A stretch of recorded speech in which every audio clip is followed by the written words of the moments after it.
Soyez les bienvenus si vous nous rejoignez sur Neowad Info pour décryptage. Le sommet des BRICS 2024 s'est ouvert à Kazan, en Russie, ce 22 octobre. Il doit se poursuivre jusqu'au 24 octobre.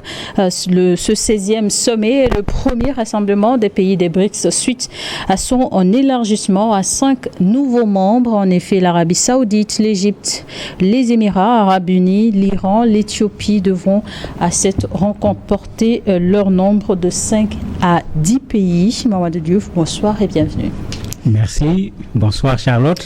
Le sommet de BRICS se tient donc à Kazan en Russie. Pourquoi cette rencontre captive autant l'attention du monde et surtout de l'Europe? Il y a deux raisons principalement. La première raison, c'est que tout le monde s'est interrogé sur qui va aller en Russie. N'oublions pas que la Russie est en guerre contre l'Ukraine. Et du côté européen, puisque vous en parlez, du côté américain, on fait tout d'un point de vue diplomatique pour mettre les pays contre la Russie. On fait tout également d'un point de vue économique pour sanctionner la Russie. Donc il y avait cet enjeu et il faut dire que pour cela, la Russie a véritablement gagné parce que quand on regarde le nombre de pays représentés, 36, quand on regarde le nombre de, j'allais dire, premières personnalités de pays, 20, qui sont présents sur le territoire russe, il faut dire que d'un point de vue diplomatique, c'est comme si la guerre n'existe pas entre la Russie et l'Ukraine, parce que cette présence, indirectement, c'est une forme de soutien à la Russie. Une forte présence également des médias, d'associations, de différentes délégations. Mais ça rentre dans le même cadre. Même d'États africains, justement. Poutine est en train de montrer au reste du monde que malgré qu'on ait voulu le sanctionner économiquement, le sanctionner diplomatiquement en l'isolant, il a été capable de recevoir des gens. Mais la meilleure façon de le faire, c'est de faire en sorte que cet événement soit suivi de partout à travers le monde. L'autre raison qui concerne les BRICS cette fois-ci, pas Poutine tout seul, ils ont besoin de se faire entendre pour que d'autres pays sachent ce qui se passe et qu'à très certainement, la liste de ceux qui veulent rejoindre les BRICS s'allonge encore davantage. Donc la communication, ce n'est pas rien dans une rencontre comme celle-ci. Dédollariser l'économie mondiale, c'est l'un des enjeux majeurs de l'organisation? C'est un des enjeux. Rappelez-vous que parmi les sanctions qu'on a voulu affliger à la Russie, il y a cela.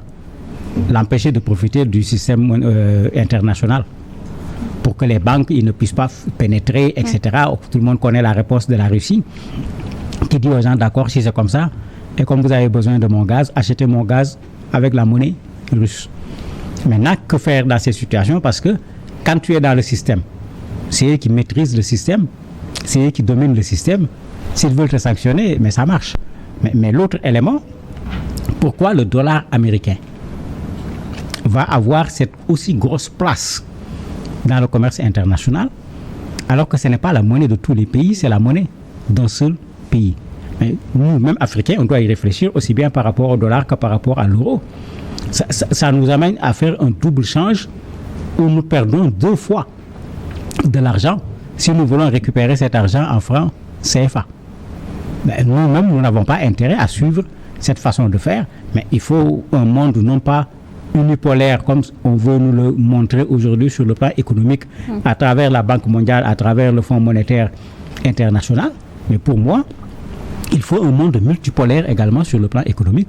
Il ne faut pas qu'une seule monnaie soit la monnaie qu'on utilise à l'échelle mondiale. On dit ça c'est devise, ça c'est monnaie. Quelle est la différence entre devise et monnaie?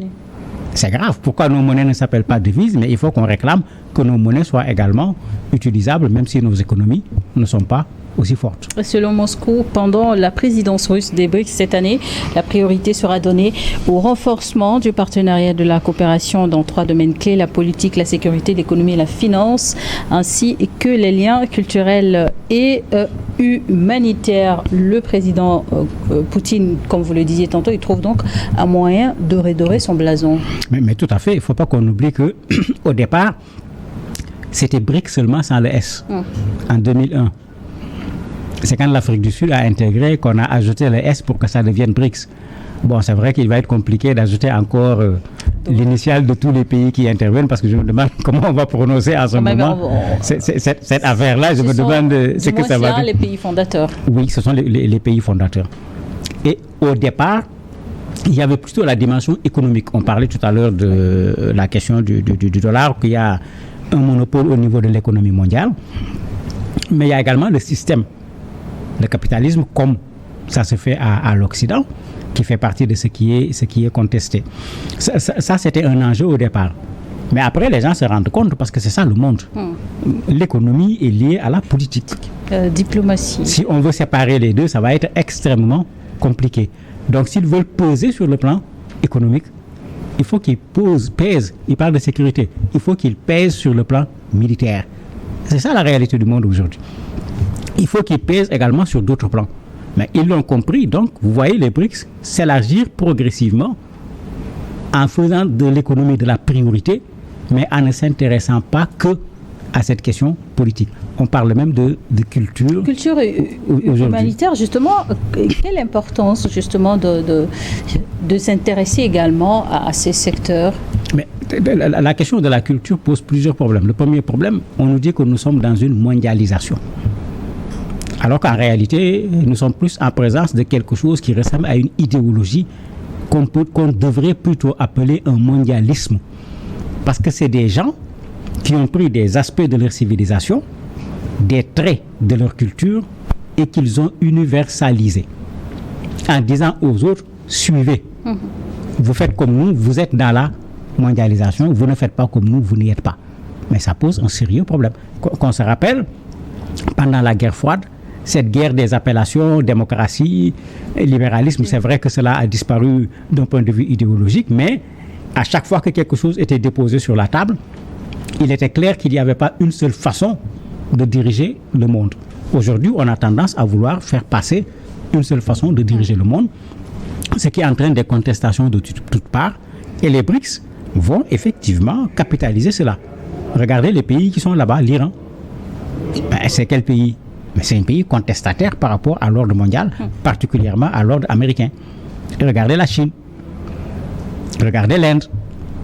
Même s'ils ne contestent pas comme l'Iran, vous avez des pays qui tiennent à leur propre souveraineté et qui veulent compter à l'échelle internationale. Donc, ils ont bien fait de ne pas s'arrêter à la question économique seulement et de s'intéresser effectivement aux autres questions. Parce que si tu veux compter dans le monde, l'économie seule ne suffira pas. Il faudrait que les autres éléments soient là. Une trentaine de pays ont déposé leur candidature pour adhérer à l'organisation. Seulement 5 ont été approuvés, dont 2 pays africains, l'Égypte et l'Éthiopie. Une dynamique qui se renforce. Mais quels sont les atouts de ces 2 pays africains? En fait, parler d'atouts des 2 pays africains, ça va être difficile puisque j'ai l'impression que les BRICS sont dans une stratégie, dans le choix qu'ils font. Géopolitique? Bien sûr. L'Égypte, un pays plutôt du monde arabe, qui est au niveau de l'Afrique du Nord, qui a un poids sur le plan économique, qui a un poids également sur le plan militaire, est très bien positionné sur le plan stratégique, allié également des États-Unis. Il y aura ce problème tout le temps. Vous avez, dans le même cadre, la Turquie, parce que Erdogan est présent, et la Turquie veut adhérer aux BRICS, et pourtant la Turquie est membre de l'OTAN. C'est-à-dire de l'autre bloc, si je peux l'appeler ainsi, occidental, surtout militaire, cette fois-ci. Et il y a la Thaïlande également. Bien sûr. Il y a la Thaïlande qui veut venir, il y a la Malaisie, qui n'est pas un petit pays également au niveau de l'Asie. Vous avez d'autres pays africains qui sont également candidats. Il y avait l'Algérie avec une position qui devient de moins en moins claire parce que l'Algérie était très intéressée, mais c'est comme si elle devient de moins en moins intéressée. C'est pourquoi j'ai dit je ne sais pas trop c'est quoi le critère. C'est comme s'il y a quelque chose qui n'a pas plu à l'Algérie, de sorte que le discours a changé. On parle de 10, mais ils sont plutôt 9, parce que le 10e, l'Argentine, a finalement fait machine arrière. Vous avez un pays où les élections ont fait que le président de la République a changé. Le président actuel, Javier Milei, lui, il est plutôt proche des États-Unis. Il a plutôt décliné l'invitation, alors que l'Argentine avait déjà été acceptée comme un pays qui devait intégrer les BRICS. C'est pour dire également qu'attention, il y a un bloc en construction. Les autres n'ont pas croisé les bras pour laisser les BRICS se constituer Justement, un bloc en construction, mais quel changement promet ce nouveau bloc aux côtés, par exemple, des G7? Mais si on s'en tient aux discours qui sont tenus, le président chinois parle par exemple d'un monde multipolaire et équitable. Ben, ça doit intéresser tous les pays en voie de développement, parce que tout le monde est d'accord que le système actuel, il n'est ni bipolaire, il est unipolaire et il n'est pas équitable du tout. La deuxième chose qui peut les intéresser, ils ont créé une banque. Et dans cette banque, ils comptent pouvoir aider les pays à aller vers le développement sous forme de prêts. La banque a son siège à Shanghai au niveau de la Chine. Est-ce que cette banque va prêter dans les mêmes conditions que le FMI et la Banque mondiale? Mais si les conditions ici sont des conditions préférentielles qui arrangent davantage les pays, mais tous les pays vont vouloir s'intéresser plus à cette banque-ci qu'à la Banque mondiale ou au FMI, où les conditionnalités font partie de ce qui crée problème dans nos pays endettés depuis Mathusalem et qui ne parviennent toujours pas à payer leurs dettes, ou bien qui continuent même à payer au-delà, en réalité, de la dette qui, effectivement, leur avait été octroyée. Le 16e sommet donc, des BRICS se tient à Kazan, en Russie. Mais à quoi doit aboutir cette rencontre de 2024? Il faut rappeler que les BRICS ont choisi une méthode qui, au départ, avait fait que personne ne les avait pris au sérieux du côté de l'Occident. On est parti presque de l'informel. Parce que d'habitude, on s'assoit... L'organisation n'a pas encore de siège. Voilà, c'est pourquoi je parle d'informel. Parce que d'habitude, on s'assoit, on formalise, on conditionne. Mais vous voyez que même quand il a fallu que les pays intègrent, ça a été compliqué. Parce qu'il n'avait pas été dit, voilà les conditions dans lesquelles un pays peut intégrer les BRICS. Il a fallu le discuter. Peut-être qu'à l'issue de ce sommet, il y aura plus de précision sur des critères permettant à un pays de pouvoir intégrer les BRICS ou pas. Je ne sais pas si la conclusion sortira des discussions ou pas. Mais c'est comme s'ils en ont fait une stratégie et moi je trouve qu'ils ont raison. Parce qu'il ne faut pas qu'on se trompe également. Vous avez dedans la Chine, vous avez dedans l'Inde, deux pays qui ont un conflit frontalier qui parfois fait parler la poudre. Ces deux pays n'ont pas exactement les mêmes visions par rapport à ce monde. Vous avez dedans l'Iran et l'Arabie Saoudite. C'est vrai qu'il y a de plus en plus un rapprochement entre les deux pays, mais pendant fort longtemps, ces deux pays ne s'approchaient pas du tout l'un par rapport à l'autre.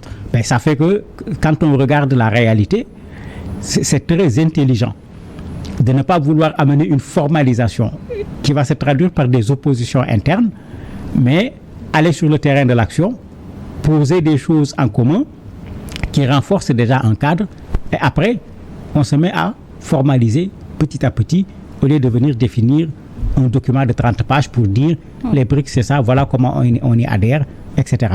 L'autre élément, c'est que, n'oublions pas, ils ont commencé sur la question économique. Ils sont en train de s'élargir de plus en plus. Peut-être qu'ils ne veulent pas s'enfermer également dans des textes restrictifs. Et il y a la question de la monnaie unique, une monnaie numérique également, qui est sur la table. Oui, puisqu'on parlait tout à l'heure de ce monopole du dollar. Mais la meilleure façon de faire face au monopole du dollar, c'est si possible de mettre ensemble les autres monnaies. Mais si vous réussissez à prendre la monnaie russe, la monnaie chinoise, la monnaie indienne, si vous les mettez ensemble, ben, je ne suis pas sûr que le dollar va être plus puissant que ces monnaies-là. En même temps, trouver une alternative au dollar sur le marché financier, est-ce que les BRICS pourront y arriver? L'alternative est possible et elle est facile. La Russie l'a commencé. La Russie peut, avec les BRICS, décider de faire leur commerce en dehors du dollar. Parce qu'ils ne sont en rien obligés, dans un commerce entre eux, d'utiliser le dollar. S'ils acceptent leur monnaie, ils sont capables de faire le commerce. Et la Russie l'a déjà fait en imposant sa monnaie pour acheter le gaz à certains pays qui l'ont mis sous sanction, et les pays se sont plutôt soumis. Donc cela est possible. Maintenant, ça va rester entre eux. Alors que le dollar ne s'arrête pas seulement du côté du FMI, etc. C'est une monnaie transversale à la limite au niveau du monde. Est-ce qu'ils pourront proposer une monnaie qui puisse maintenant venir concurrencer le dollar, même sur d'autres transactions financières qui ne sont pas des transactions entre les pays membres des BRICS? C'est là la grosse question. Mais entre les BRICS, ils doivent pouvoir facilement soit s'ils le désirent, mettre en place une monnaie. Ça, quand je dis facilement, c'est trop dire, parce qu'on ne met pas en place une monnaie facilement. Il faut des critères de convergence. En fait, politiquement, c'est facile. Il est très facile politiquement de décider de faire une monnaie. Mais économiquement, c'est beaucoup plus compliqué. Il faut des convergences économiques, puisque les économies des pays qui vont partager la monnaie, il faut qu'on ait quand même des règles communes pour qu'un pays ne fasse pas du tort à la monnaie commune. Tous les regards sont tournés vers Kazan, où se tient donc le sommet des BRICS, mais une absence quand même se fait remarquer, celle du président brésilien Lula da Silva. Tout à fait. Lula, c'est un souverainiste. Je me demande, est-ce qu'il ne veut pas autant s'aligner sur les Américains, ce qui est très clair, mais autant il ne veut pas aller également au niveau des BRICS, parce que quoi qu'on dise aujourd'hui au niveau des BRICS, vous aurez une querelle de leadership, particulièrement entre la Russie, la Chine et l'Inde, et secondairement l'Afrique du Sud. Le Brésil, n'oubliez pas, il se trouve sur le sol américain, pas sur je ne parle pas des États-Unis, je parle du continent américain. Ouais. À ce moment, en termes de relations économiques également, comme les BRICS n'est pas encore quelque chose de totalement construit, souvent, quand on regarde l'intérêt de son pays, il faut savoir faire attention pour ne pas mettre tous ses œufs, comme on dit, dans le même panier et risquer de les perdre à la moindre plus petite difficulté qui va arriver. C'est comme si Lula est dans une réflexion en se disant, mais attendez, est-ce que parce qu'on est membre des BRICS, on doit se détacher de l'espace américain dans lequel et Brasilia s'apprête donc à accueillir aussi le prochain sommet du G20. Oui, c'est pourquoi je parle de ça. Pas seulement une question du G20. Vous avez aujourd'hui, avec les BRICS, on commence à voir quelque chose qui va être très bizarre. Et on se demande à quoi cela va aboutir.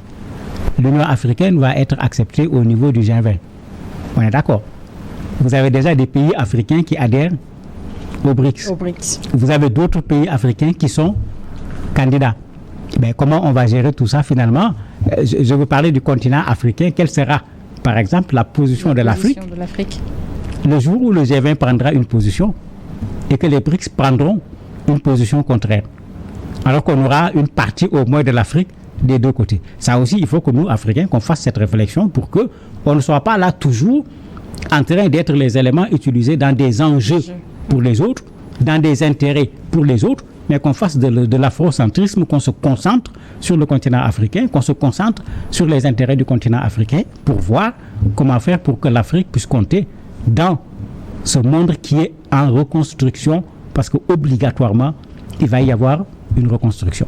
Et le sommet se poursuit donc jusqu'à ce jeudi 24 octobre 2024. On attendra donc le communiqué final pour s'enquérir véritablement donc des décisions prises par les dirigeants réunis à Kazan en Russie. Tout à fait. On va attendre le communiqué final pour voir est-ce qu'il y aura plus de formalisation ou bien est-ce qu'il y aura des décisions fortes. Est-ce que d'autres pays vont être intégrés? On pense à la Malaisie, la Turquie, la Thaïlande, etc. Tous ces éléments, c'est avec la conclusion qu'on va pouvoir le savoir. Mais surtout aussi pour savoir si c'est the place to be pour un nouvel essor économique. Merci de nous avoir suivis dans Décryptage. Merci Mamadou Diouf d'avoir répondu à nos questions.